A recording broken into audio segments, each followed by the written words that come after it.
उत्तम क्षमा माधव आर्जव भाव है, सत्य शौच संयम तप त्याग उपाव है, आकिंचन ब्रह्मचर्य धर्म 10 सार है, चहुप्रति दुख ते कार्य मुखति करतार है।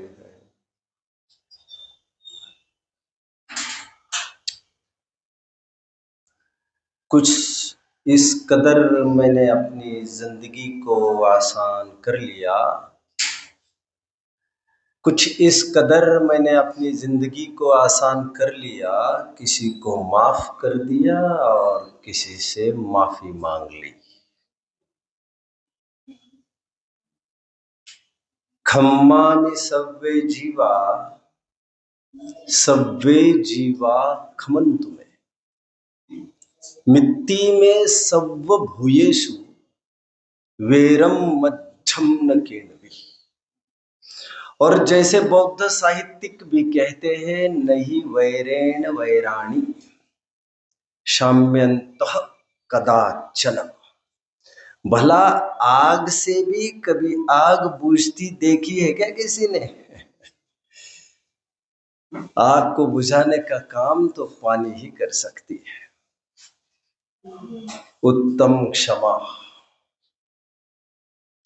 जो खानदानी रईस होते हैं, मिजाज जरा वे अपना नरम रखते हैं। तेरे लहजे से ये पता चलता है कि धन दौलत नई नई तुम्हारे पास आई है। जो जो भीगे कामली त्यो त्यो भारी होत। Empty vessels make more noise. Marathi की भी कहावत है, उथळ पाण्याला खळखळाट फार। हमने तो ये देखा है, जब पेड़ फलों से लद जाते हैं तो वे नम्रता से नीचे झुक जाते हैं। जिन्हें झुकना नहीं आता, they are preparing to break down. उत्तम मार्दव।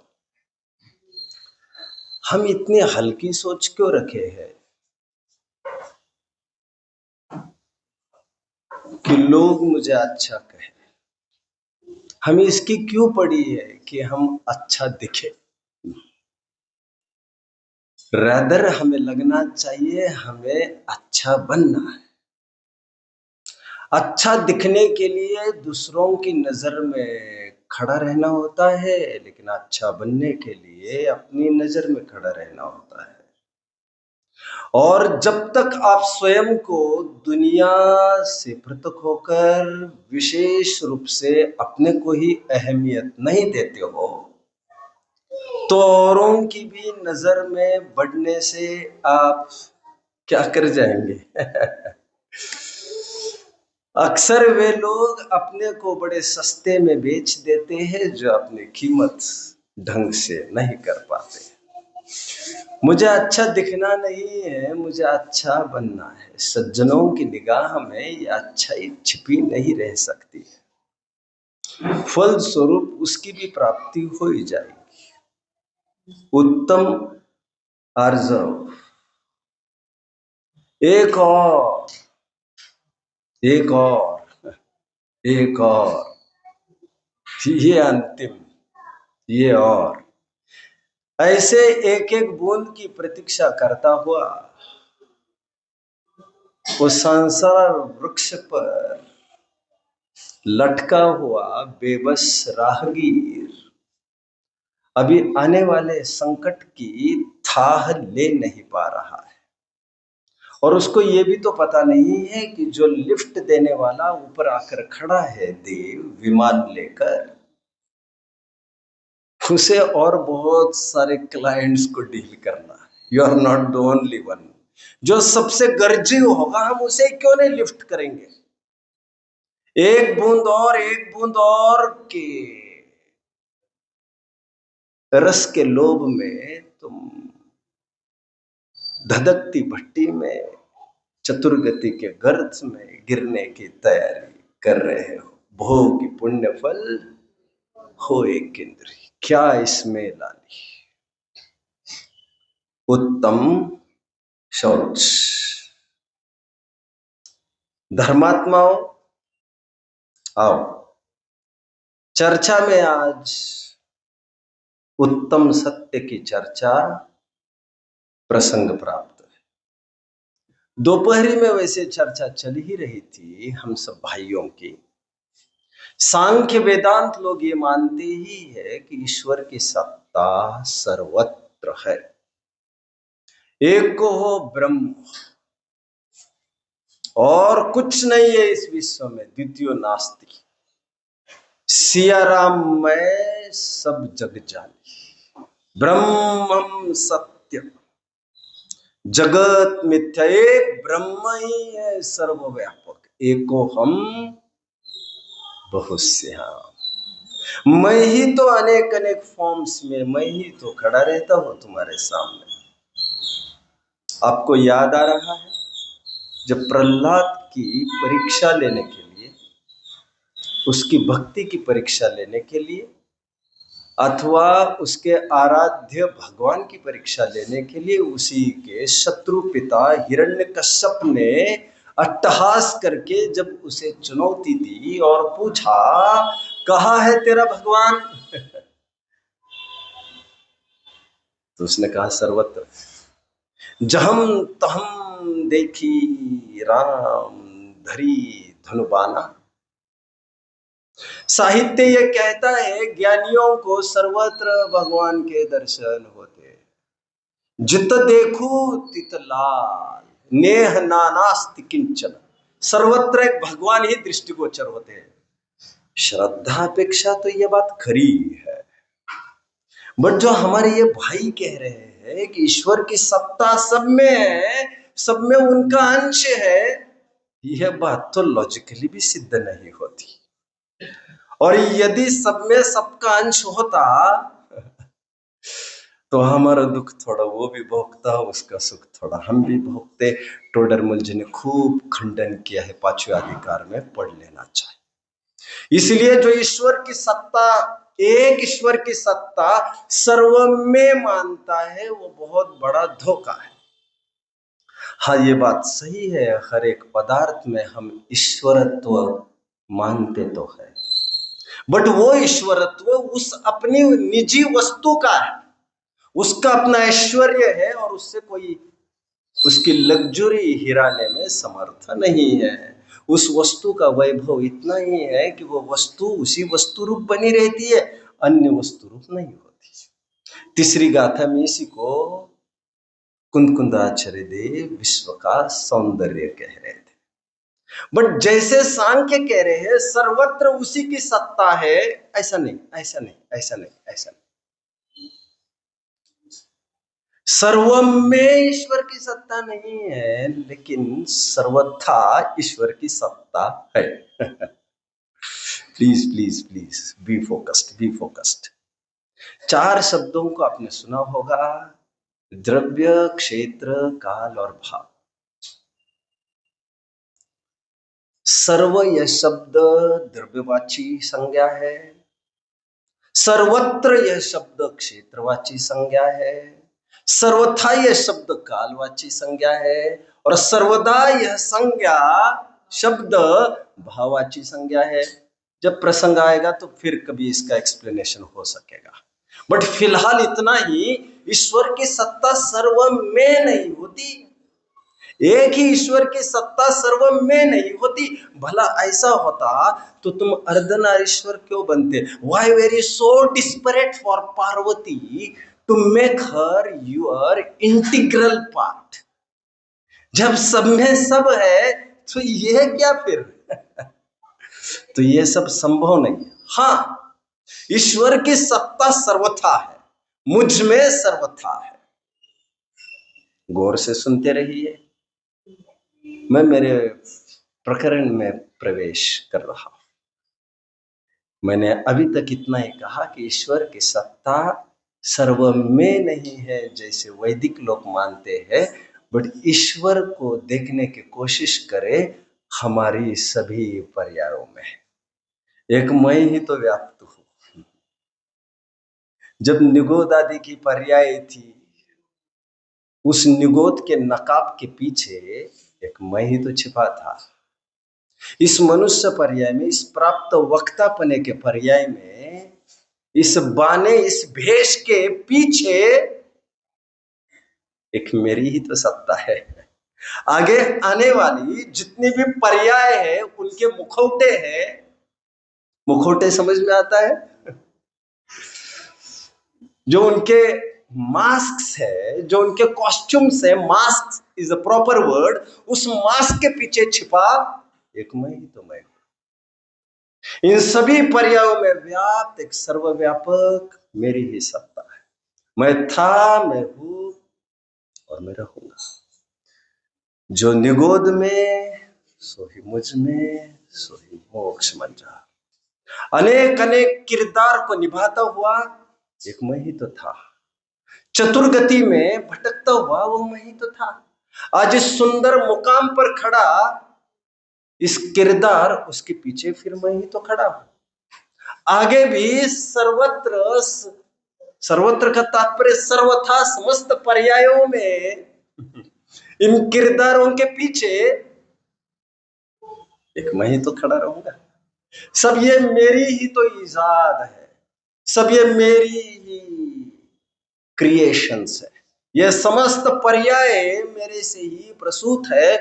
मैं तो गवाह मात्र था उन पर्यायों का, इन पर्यायों का और आने वाली अनागत समस्त अनंत पर्यायों का एक मैं गवाह ही तो खड़ा हूं।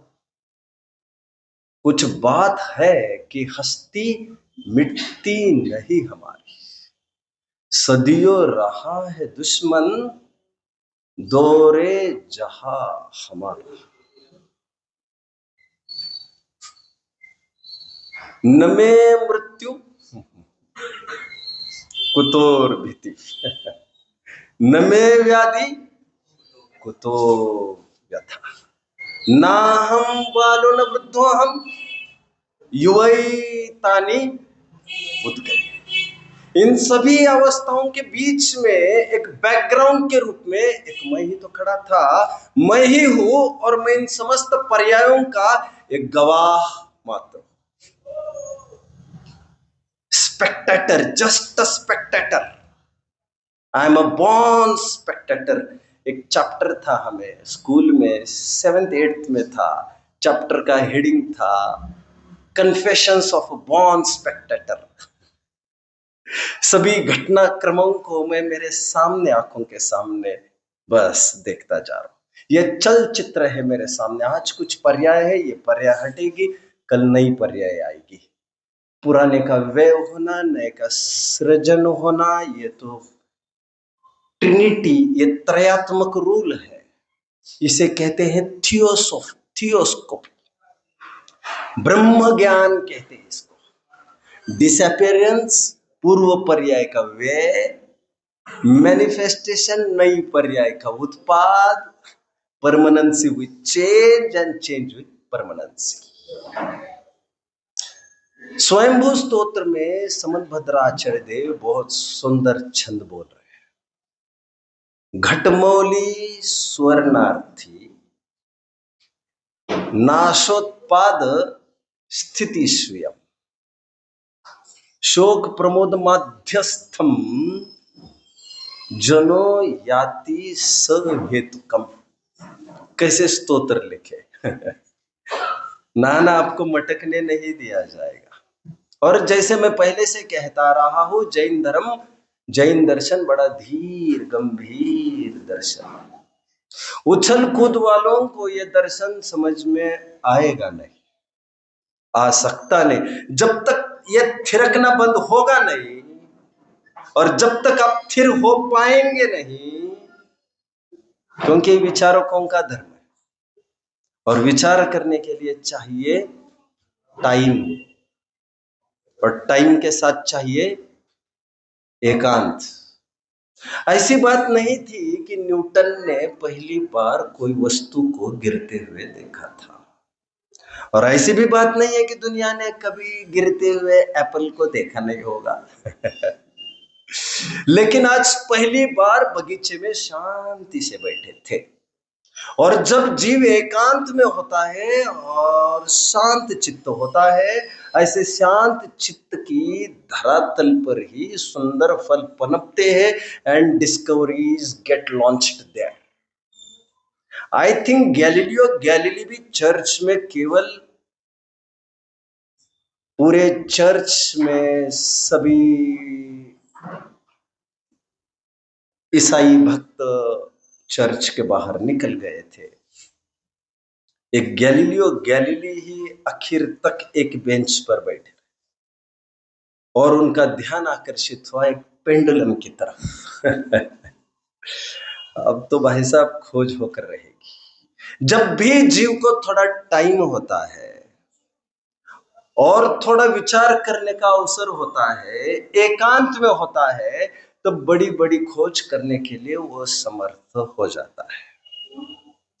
मैं अभी अभी आपको ये कह रहा था कि स्वयंभू स्तोत्र का एक बहुत सुहावना छंद है। स्तोत्र है स्तोत्र, भगवान का ये गुणानुवाद चल रहा है।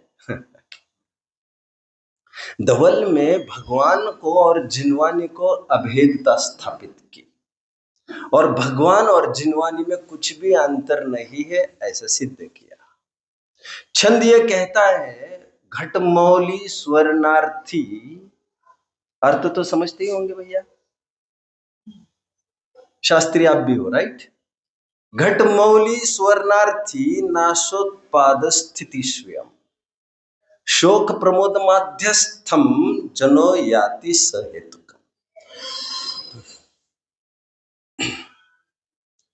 ससुर ने नई आई बहू के कहने से घड़ा बना दिया, बहू खुश हो गई।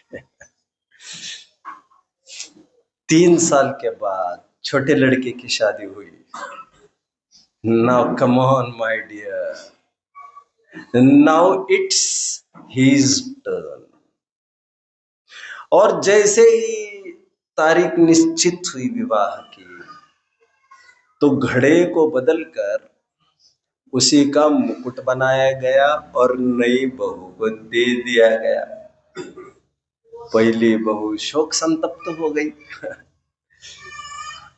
एंड प्रमोद का बेटॉन अभी आगे पास हो गया दूसरी बहू के पास। इन दोनों अवस्थाओं के बीच में ससुर तो माध्यस्थ है, वो ये सोच रहे हैं कि घड़ा हो अथवा कुंडल हो अथवा और कोई अवस्थाएं हो, मुकुट वगैरह, इन सब में मेरा सोना कायम है। उत्तम सत्य की हमारी चर्चा चल रही है। अस्तित्व नाम का पहला सामान्य गुण है, जीवत्व नाम की पहली शक्ति है, स्यात् अस्तित्व नाम का सप्तभंग में पहला भंग है। सर्वत्र इसको प्लेस किए बिना, इसकी स्थापना किए बिना, मैं हूं इसकी स्थापना किए बिना सुखी होने की कल्पना क्या। इसलिए नाश होने की कल्पना मिथ्या है, वृथा है। और इसीलिए ज्ञानी के प्रशम संवेग, बोलिए, अस्तिक्य, अस्तिक्य, जो अपनी सत्ता को स्वीकार करता है, अस्तिक्य गुण का धारी उसे कहा है। परम उपचार से देवशास्त्र गुरु की सत्ता मानने वाला, आदि आदि आदि आदि आदि, जो अपनी सत्ता मानता है, अस्तिक्य। प्रवचन सार में आयु कर्म संबंधी चर्चा पंडित जी कर रहे थे। ये 4 लाइन्स में आपसे बुलवाऊंगा। जीव तो जन्मादि रहित नित्य ही है, परंतु इस मोही जीव को अतीत अनागत का विचार नहीं है। अतः ये प्राप्त पर्याय मात्र ही अपनी स्थिति मान बैठा है। इसीलिए प्राप्त पर्याय संबंधी ही कार्य में तत्पर रहता है।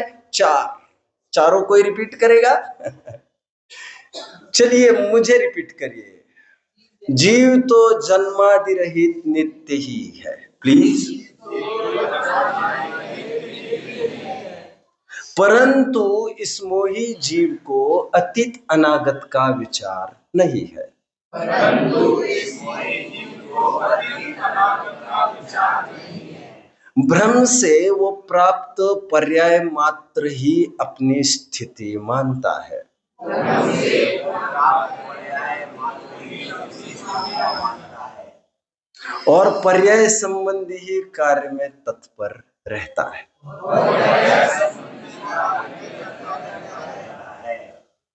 अस्तित्व गुण का साइंस कैसे वर्क करता है? आइए, इस विश्व में जितनी भी वस्तुएं हैं, उन वस्तुओं में ईदर स्थानांतर होता है और रूपांतर होता है, उसके अलावा कुछ भी नहीं होता।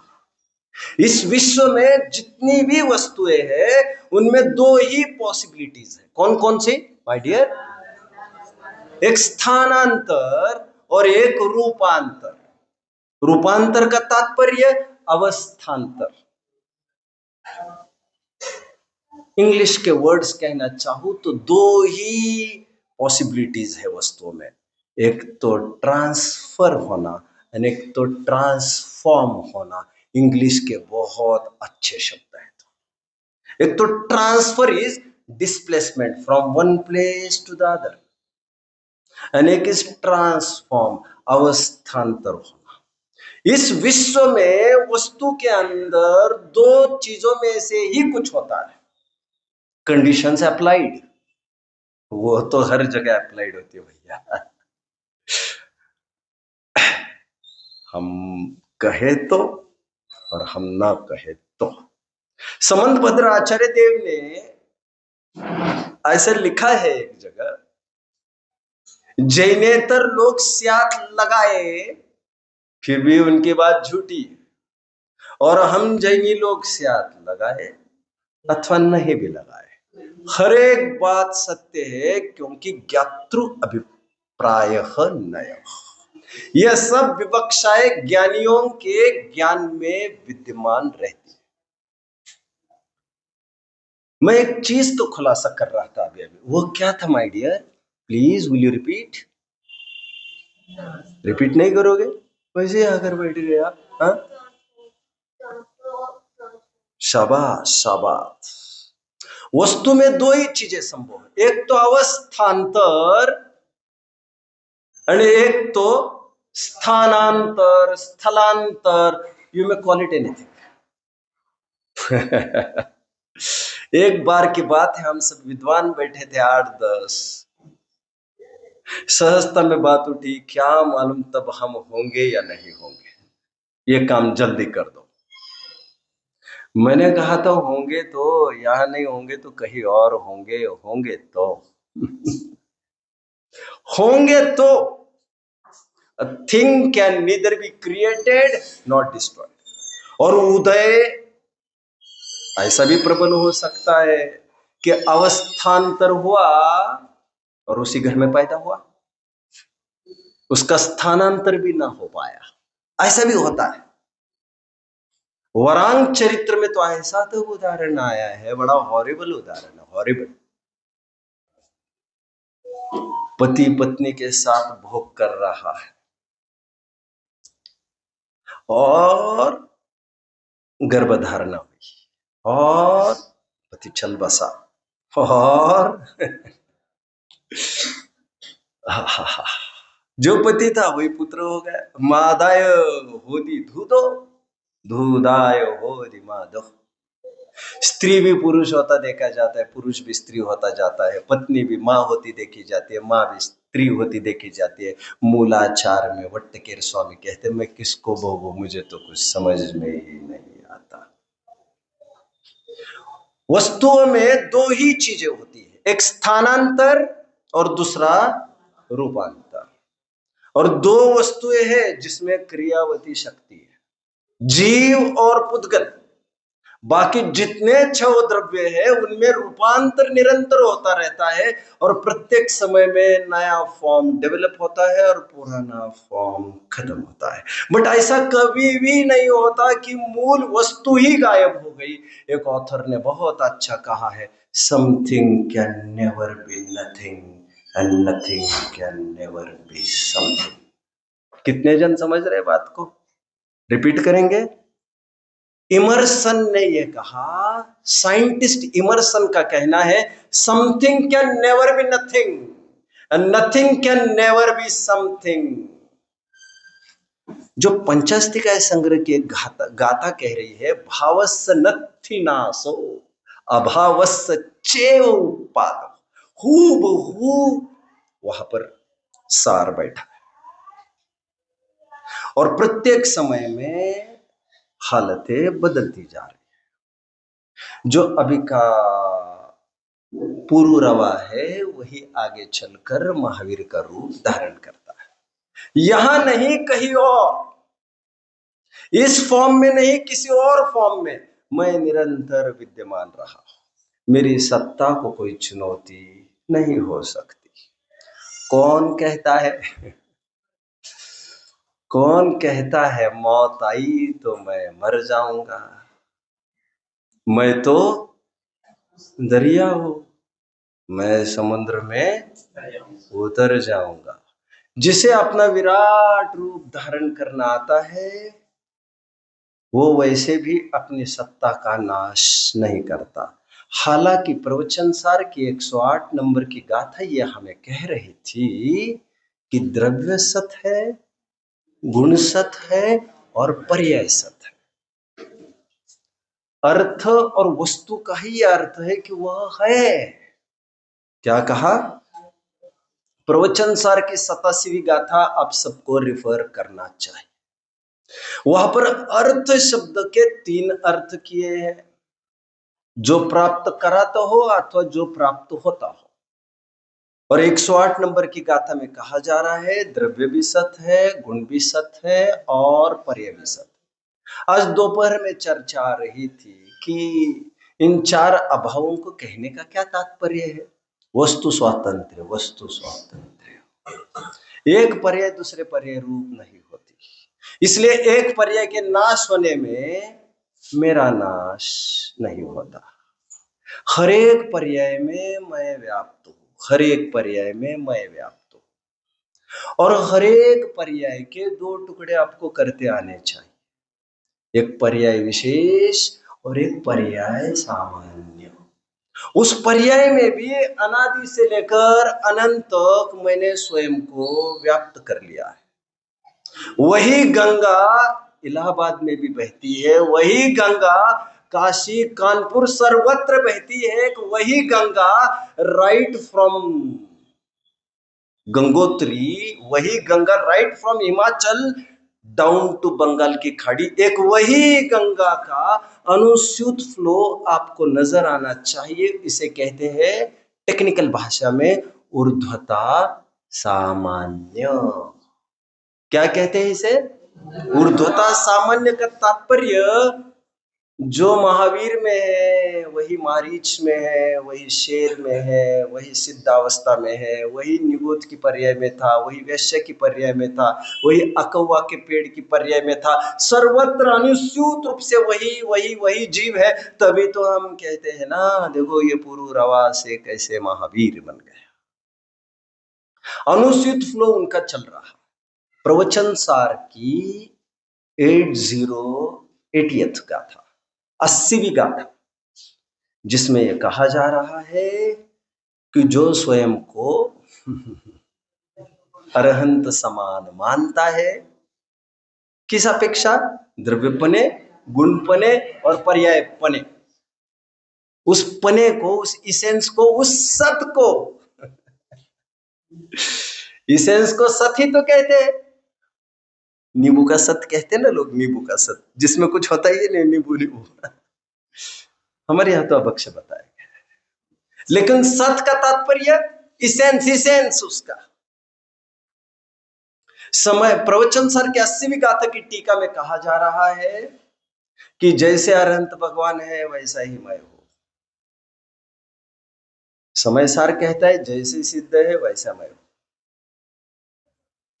फर्क कहां पड़ रहा है? क्योंकि अरहंतों को भी निश्चय से देखना है, सिद्धों को भी निश्चय से देखना है। निश्चय से देखने पर ये अवस्थाएं दिखने कहां वाली है?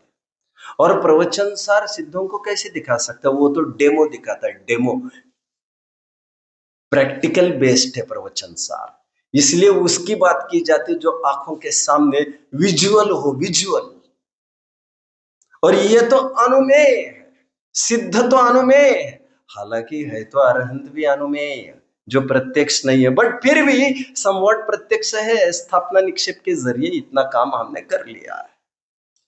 प्रवचन सार में ये कहते हैं उनकी पर्याय एक समय की है। मैं द्रव्यपना गुणपने की बात नहीं कर रहा हूं। कोई बताएंगे 3 बोल, अरहंत का पर्यायपना और मेरा पर्यायपना समान किस अपेक्षा से? 3 बोला है वहां पर। Will anyone repeat? कोई बताएगा? प्रवचन सार की प्रसिद्ध 80वीं गाथा। पार्डन, क्या कहना चाहते आप? अरहंतों का गुणपना मेरा गुणपना दोनों समान है, उनका द्रव्यपना मेरा द्रव्यपना समान है। पर्यायपने जैसे वे है, पर्यायपने वैसे मैं हूं। पर्यायपने के समानता के 3 हेतु दिए हैं अमृतचंद्र स्वामी जी ने। वे कौन कौन से दिए हैं? एक तो पहला दिया है, सो सैड, कोई नहीं बोल सकता ये तो बोलना चाहिए। उनका, उनकी पर्याय एक समय मात्र के परिमाण काल की है, एक समय के बाद वो भी विला जाएगी। एक पर्याय एक समय के बाद ये भी पर्याय विला जाएगी। मामला बराबरी का है। एक समय में तो उनकी भी पर्याय विला जाएगी, एक समय में मेरी भी पर्याय विला जाएगी। एक समय मात्र का परिमाण काल है। चेकआउट टाइम जैसे मुझे आता है, चेकआउट टाइम वैसे उनको भी आता है। मैं कभी कभी ये कहता था, बहुत टाइम हो गया, अभी अभी नहीं कहा, आई रिपीट टुडे, भूतकाल ही देखना है तो भगवान का कहा अच्छा था। भविष्य काल देखना है तो हमारा कहा खराब है।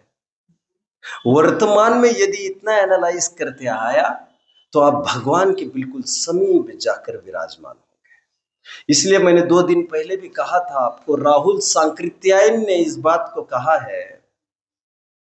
राहुल सांकृत्यायन का कोट कहा था मैंने, वो कोट क्या था? महावीर ने अपने भक्तों को सर्वोत्तम वस्तु कोई दी होगी तो महावीर ने अपने भक्तों को अपनी निजी गुलामी से भी छुटकारा दिलाया है।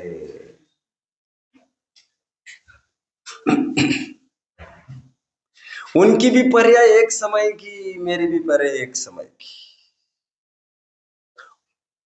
एक दो, उनकी भी पर्याय असंबद्ध, असंबद्ध, not related to each other, totally disconnected. आगे के पीछे की पर्याय का कोई इंटरकनेक्शन नहीं। प्राग भाव प्रध्वंसा भाव। क्या कहा? अभी शुभ भाव था, अभी शुद्ध भाव हुआ। अभी अशुभ भाव था, अभी शुभ भाव हुआ। ऐसा कारण कार्य भी कथनचित घटित नहीं किया आगे पीछे की पर्याय में। ये वस्तु का स्वातंत्र्य कहता है हरेक पर्याय सत। बाबा बाबा बाबा, पांडे राजमल जी तो एक जगह क्लाइमैक्स पर पहुंच गए। जो लोग सम्यक दर्शन के लिए बहुत बेताब है, वो बेचारे हैं तो बड़े भोले और अच्छे लोग। बट वस्तु स्वरूप को समझो कह रहे। डू यू नो कि सम्यक दर्शन अयत्न साध्य है? क्या कह रहे पांडे राजमल जी? समय सार कलश टीका, I think it may be fourth कलश की टीका।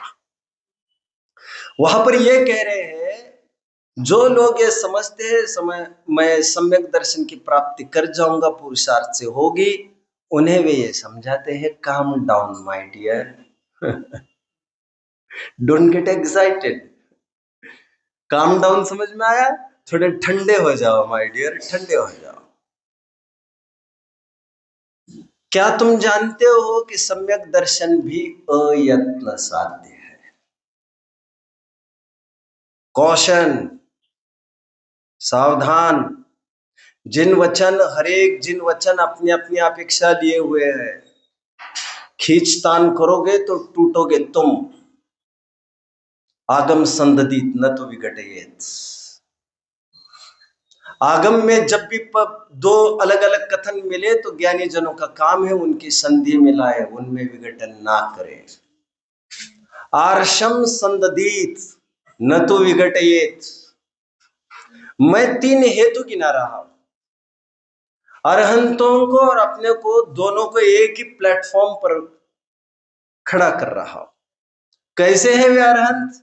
पर्याय अपेक्षा, द्रव्यापेक्षा, गुणापेक्षा से तो भरे पूरे है। अनटच पीस है जिसमें से कुछ होता ही नहीं, होने की कोई गुंजाइश भी नहीं। होने की गुंजाइश तो पर्याय में ही है। पर्याय का वह सामान्य अंश यदि आप देख पाए तो निहाल हो जाएगा। कौन सा सामान्य अंश? उनकी भी पर्याय एक समय की, मेरी भी पर्याय एक समय की। उनकी भी पर्याय दूसरा असंबद्ध। हम इतना इतना कमा लेंगे फिर आराम से भोगते रहेंगे, ऐसा नहीं होता मेरे भाई। वस्तु स्वरूप में जो पर्याय करती है वही पर्याय भोगती है। अच्छा, एक प्रश्न पूछता हूं आज। जो करेगा वह भरेगा, ये सही है? या जो करेगा करेगा एक और भरेगा दूसरा, ये सही है? जैन दर्शन क्या अपेक्षा है तो समझो। पंचास्तिका संग्रह के एक मोड़ पर आचार्य देव ये कहते हैं, जो करेगा वो भोगेगा। ये तो दुनिया कहते हैं, हम नई बात क्या पूछ रहे तुमको। जो करेगा वो भरेगा, ये तो ठीक, लेकिन सच बोलो, क्या श्रेणिक ने किया हुआ वो नारकी नहीं भोग रहा है? हाँ, ऐसा तो है, ऐसा तो है। और श्रेणिक ने किया हुआ क्या महापद्म नहीं भोगेगा? पर्यायर्थिक नय से देखो तो करेगा एक और भोगेगा दूसरा। द्रव्यार्थिक नय से देखो तो जो करेगा वही भरेगा। दोनों सत्य है, दोनों सत्य है। अपेक्षाओं को समझना चाहिए। तीसरा बिंदु खड़ा किया। दूसरा बिंदु क्या? उनकी पर्याय भी असंबद्ध। बासी कुछ भी नहीं होता, नया कमाना पड़ता है और नया भोगना पड़ता है। हर एक पर्याय का पुरुषार्थ न्यारा है और उसका फल न्यारा है, मेरा भी और उनका भी। और तीसरा हेतु दिया, उनकी पर्याय, बोलिए कोई। अरे रे, अच्छा नहीं है ये सब, अच्छा नहीं। तीसरा हेतु दिया, उनकी पर्याय भी चिद विवर्तन। उनके भी पर्याय चिद विवर्तन, चैतन्य की गांठ, चैतन्य रूपी हार की गांठ, और मेरी भी पर्याय चिद विवर्तन। अर्थात अरहंतों के हरेक पर्याय में व्याप्त चैतन्य, और मेरी हर पर्याय में व्याप्त एक चैतन्य है। वर्तने वाले जो क्रोध आदि दिख रहे हैं, उस क्रोध में भी व्याप्त मेरा चैतन्य है। पल दो पल मेरी हस्ती नहीं है, मैं हरेक पल का शायर हूं। हरेक पल मेरी हस्ती है, हरेक पल मेरी जवानी है, हरेक पल मेरा ये पुस्तक का हरेक पन्ना ये पर्याय है। और मैं सर्वत्र हूं, मैं था, मैं हूं और मैं रहूंगा। द्रव्य सत गुणसत और पर्यायसत। मेरा फोकस अभी पर्याय सामान्य की ओर है और मैं कहने की कोशिश ही आपको कर रहा हूं, मेरे हर एक पर्याय में व्याप्त चैतन्य है और चप्पे चप्पे पर चैतन्य है मेरे। यदि ऐसा नहीं होता, ये वर्तने वाला क्रोध है, ये कौन जानता। और जहां पर क्रोध है वहीं पर ज्ञान है। जिस समय क्रोध है उसी समय ज्ञान है। उदाहरण तो आपने सुना होगा, बड़ा प्रसिद्ध है। क्रोध होते समय में भी ज्ञान होता है कि नहीं होता है? कर्ता कर्म अधिकार के प्रारंभ में इनको हेतु बनाकर, शायद कर्ता कर्म अधिकार को पढ़ रहा था, अभी कोई बोल रहा था, यहां पर चल रहा है। वहां पर प्रारंभ में हेतु बनाए, क्रोध क्रोधी है और ज्ञान ज्ञानी है। उनमें सहयोग सिद्ध संबंध स्थापित करके दिखाया और ज्ञान का ही आत्मा के साथ तादात्म्य संबंध सिद्ध किया, क्योंकि क्रोध के काल में भी ज्ञान वर्तता है। कैसे वर्तता है देखो, अभी दिखाता हूं मैं आपको। तू बीच में से हट जा, मेरा दिमाग खराब हो गया, तुम बीच में से हट जा, मैं छोड़ूंगा नहीं उसको, तू बीच में से हट जा। इतने क्रोध के काल में भी वो अटेंटिव है। मैं मेरे बाप को तो पत्थर नहीं मार सकता, इतना वो जानता। मैं मेरे लड़के को तो पत्थर नहीं मार सकता, इतना वो जानता है। क्रोध के काल में भी वो ज्ञान जिंदा है, सदा काल ये जिंदा है। अच्छा, सोते समय में हो कि नहीं हो? अच्छा, मुझे ये बताओ भैया, सपने जगते हुए देखे जाते हैं कि सोते में देखे जाते हैं? हाँ, किस में देखे जाते हैं? सोते में कि जागृत अवस्था में? कितना भयंकर ऑपरेशन है ये।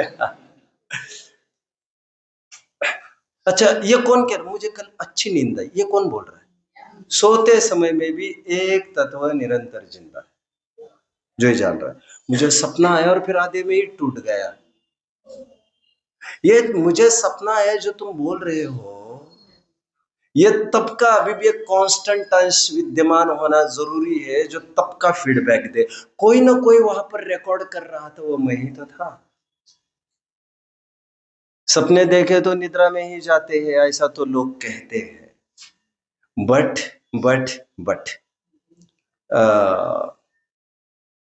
REM जानते कोई? Radio active eye movement, rapid eye movement, 1950 में इसकी सिद्धि की गई थी। और एक वैज्ञानिक ने इस बात को सिद्ध किया कि सबसे बड़ी खोजे, उसने तो सिद्ध ये किया कि निद्रा के हालत में विशेष जागृति होती है जीव की। आप टाइप करके देख लीजिएगा, REM, रैपिड आई मूवमेंट।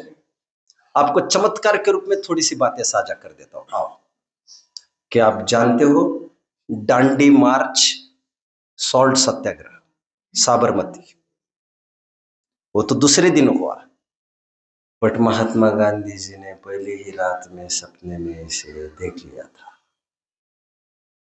जानते आप लोग? केकुलेज बेंजीन स्ट्रक्चर,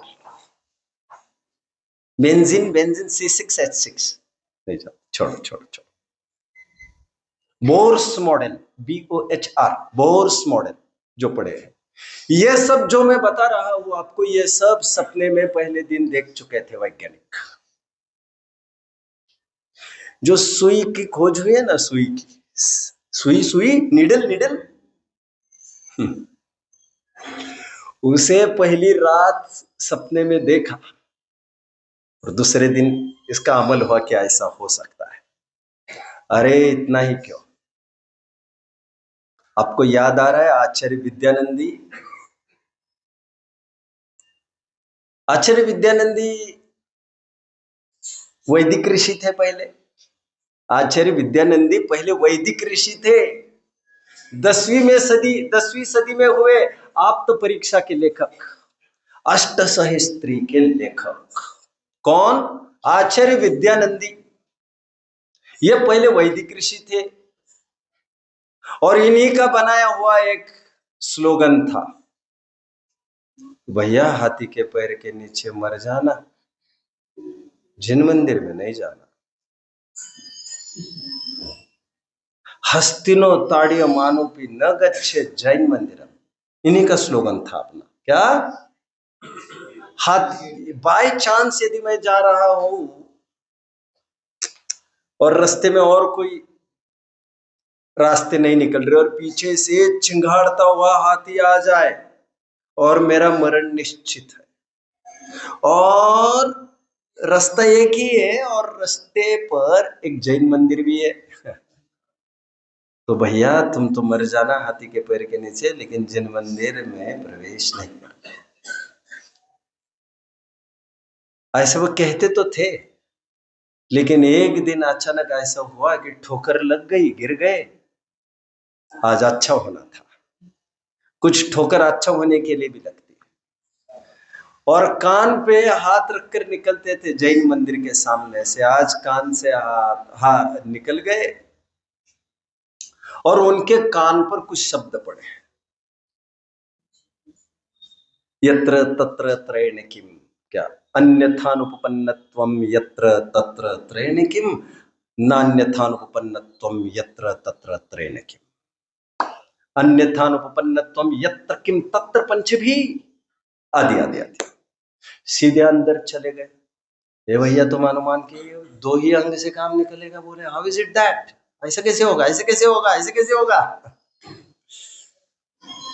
और जैन विद्वान निरुत्तरित रह गए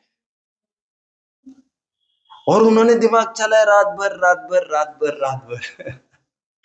अब कहते हैं उनको सपना आया, जो आया मैं उलझना नहीं चाहता। खैर मैं तो आपको एक बात कहना चाह रहा था, वो बात कौन सी थी? मैं तो ये कहना चाहता था कि निद्रा अवस्था में भी जागृत रहते हैं, जागृत न रहते तो ये कौन कहता कि कल मुझे सपना आया था और सपने में सुनिए जी मैंने हाथियों को देखा, सुनिए जी मैंने घोड़ों को देखा, सुनिए जी। ये इतने सपनों का बखान किए जा रहे 16-16, वो जागृत अवस्था बोल रही है कि सोती हुई अवस्था बोल रही है? मैंने सपने देखे, मैंने सपने, अरे बोलिए ना आगे, देखे देखे देखे।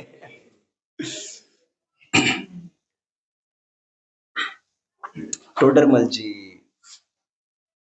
नवीन बंद के स्वरूप की चर्चा करते समय शायद पेज 26 होना चाहिए। नवीन बंद की चर्चा करते समय एक उदाहरण दे रहे हैं।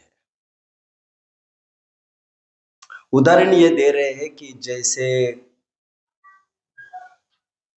मेघ पटल है और सूर्य है उसके पीछे, तो जितना उजाला प्रकट नहीं है उतना उस समय में उसका अभाव है, एंड वह मेघ पटल जनित है,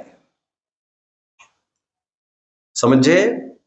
और जितना पटल, जहां जहां मेघ पटल मंद है वहां वहां वो उजाला है, आ रहा है, वो रोशनी, वो उजाला, वो हीट, वो मेघ पटल जनित नहीं है, वो सूर्य का अपना व्यक्तिकरण है। उदाहरण देकर सिद्धांत क्या कह रहे हैं? ज्ञान दर्शन सुख वीर्य ये जीव का स्वभाव है। जितना ज्ञानावरण दर्शन और आदि का आवरण है उतनी तो व्यक्तता नहीं है, उस समय में उसका अभाव है।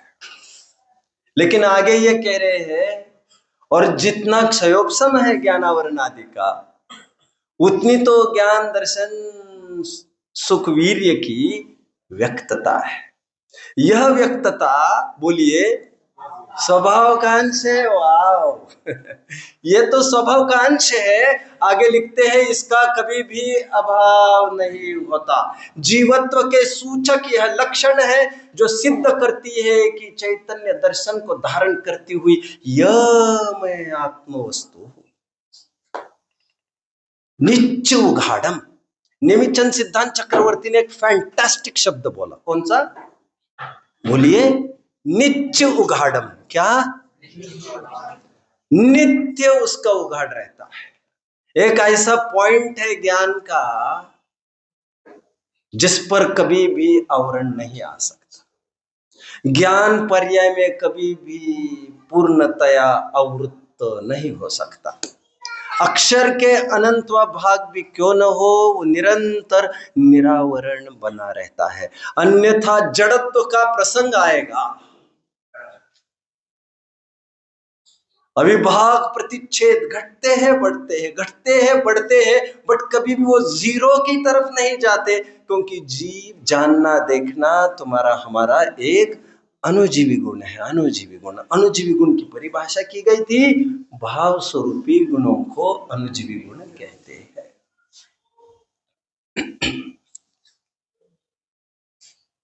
अपनी चैतन्य सत्ता को अनादिकाल से धारण किए हैं, धारण कर रहे हैं और धारण करते रहेंगे। ये कोई बुद्धिपूर्वक कुछ करना पड़ता है, जैसे सांस ले रहे तो बुद्धिपूर्वक कुछ करना पड़ता है।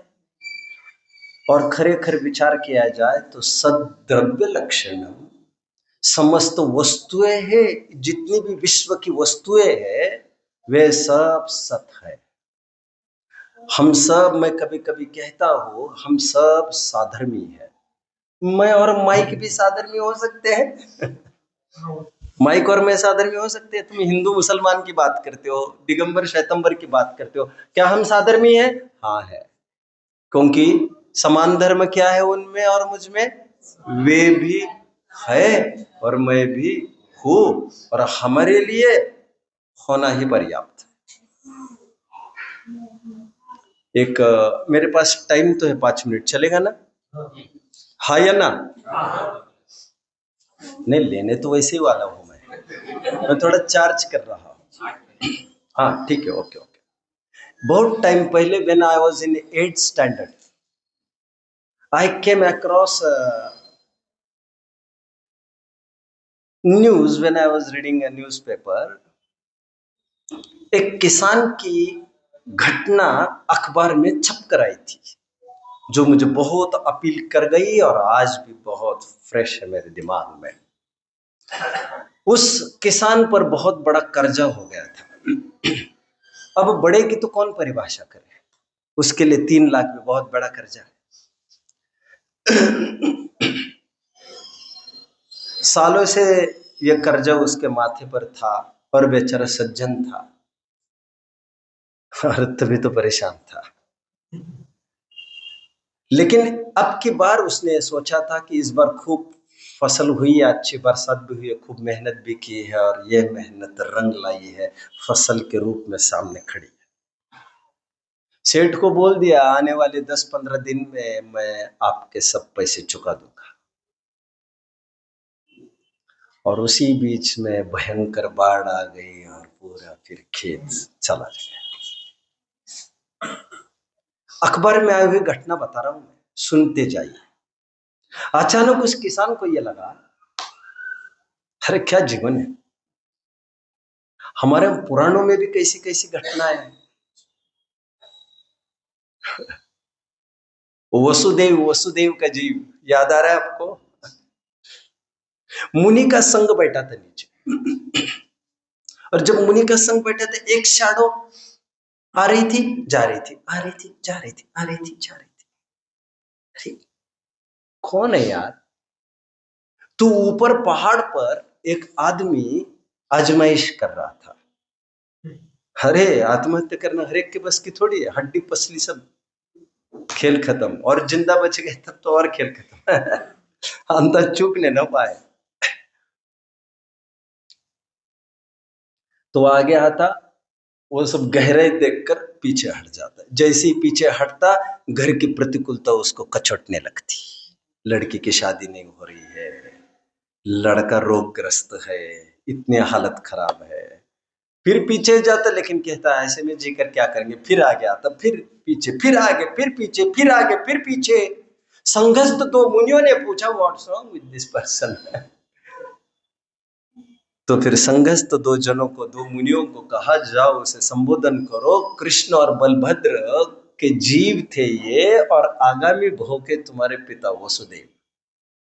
एनीवे, मैं किसान की बात कर रहा था फिलहाल।